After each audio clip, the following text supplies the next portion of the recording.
Welcome to Bite at a Time Books, where we read you your favorite classics one bite at a time. My name is Bree Carlile, and I love to read, and wanted to share my passion with listeners like you. Be sure to follow the show on your favorite podcast platforms so you get all the new episodes. Or you can follow the show on YouTube, where we have playlists for all the stories.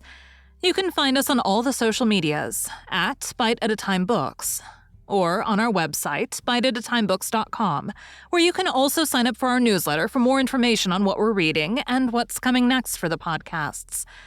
We're a part of the Bite at a Time Books Productions Network. If you'd also like to hear what inspired your favorite classic author to write their novels, and what was going on in the world at the time, check out the Bite at a Time Books Behind the Story podcast, Tuesdays, wherever you listen to podcasts. Today we'll be continuing The Curious Case of Benjamin Button by F. Scott Fitzgerald. Chapter 5. In 1880, Benjamin Button was 20 years old, and he signalized his birthday by going to work for his father in Roger Button & Co. Wholesale Hardware. It was in that same year that he began going out socially. That is, his father insisted on taking him to several fashionable dances. Roger Button was now 50. And he and his son were more and more companionable. In fact, since Benjamin had ceased to dye his hair, which was still grayish, they appeared about the same age and could have passed for brothers. One night in August, they got into the phaeton attired in their full dress suits and drove out to a dance at the Shevlins' country house, situated just outside of Baltimore. It was a gorgeous evening. A full moon drenched the road to the lusterless color of platinum, and late-blooming harvest flowers breathed into the motionless air aromas that were like low, half-hearted laughter. The open country, carpeted for rods around with bright wheat, was translucent as in the day. It was almost impossible not to be affected by the sheer beauty of the sky. Almost. "There's a great future in the dry goods business," Roger Button was saying. He was not a spiritual man. His aesthetic sense was rudimentary.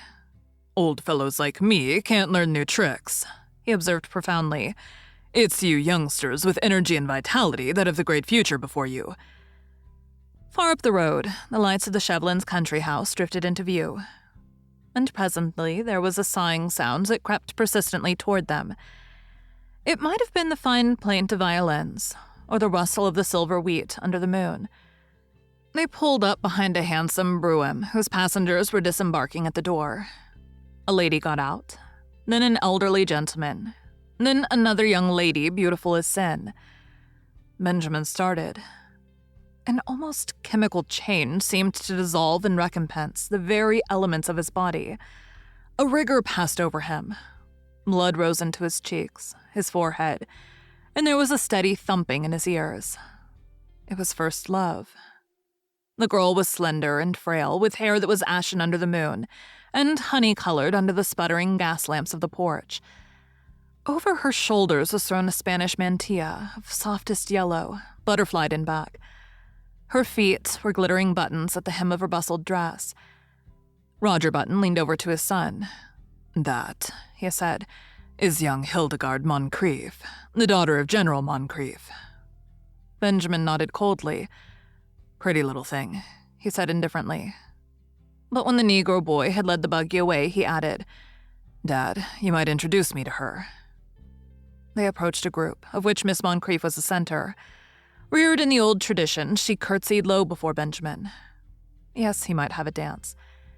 He thanked her and walked away, staggered away. The interval until the time for his turn should arrive dragged itself out interminably.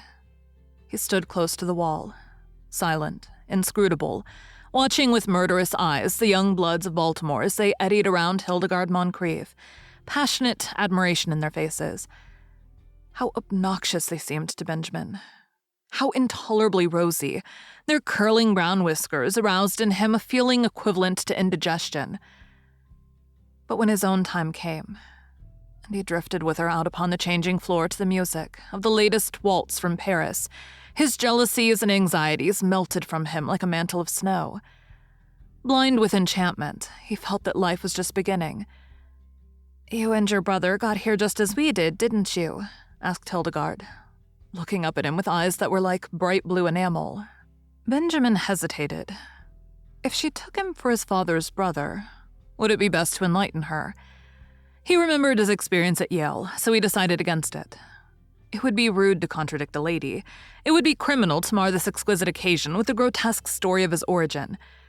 Later, perhaps. So he nodded, smiled, listened, was happy. I like men of your age, Hildegard told him. Young boys are so idiotic.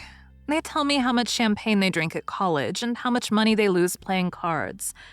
Men of your age know how to appreciate women. Benjamin felt himself on the verge of a proposal. With an effort, he choked back the impulse. You're just the romantic age, she continued. 50. 25 is too worldly wise. 30 is apt to be pale from overwork. 40 is the age of long stories that take a whole cigar to tell. 60 is... 60 is too near 70, but 50 is the mellow age. I love 50. 50 seemed to Benjamin a glorious age. He longed passionately to be 50. I've always said, went on Hildegard, that I'd rather marry a man of 50 and be taken care of than marry a man of 30 and take care of him. For Benjamin, the rest of the evening was bathed in a honey-colored mist. Hildegard gave him 2 more dances, and they discovered that they were marvelously in accord on all the questions of the day. She was going to go driving with him on the following Sunday, and then they would discuss all these questions further.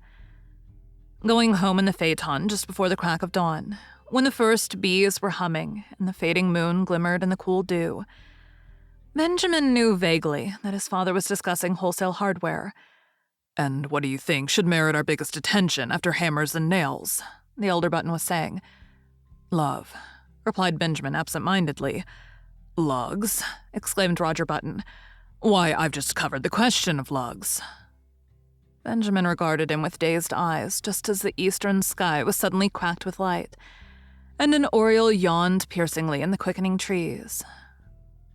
Thank you for joining Bite at a Time Books today, while we read a bite of one of your favorite classics. Again, my name is Bree Carlile, and I hope you join us tomorrow for the next bite of The Curious Case of Benjamin Button. If you enjoyed our show, be sure to follow us so you get all the new episodes. We would also love for you to drop us a rating on your favorite podcast platform. You can catch us on all the social medias at Bite at a Time Books, or check out our website, biteatatimebooks.com, where you can sign up for our newsletter. Our show is part of the Bite at a Time Books Productions Network. If you would also like to hear about the authors who write the books we read on the show, check out the Bite at a Time Books Behind the Story podcast, wherever you listen to podcasts, or on biteatatimebooksbehindthestory.com.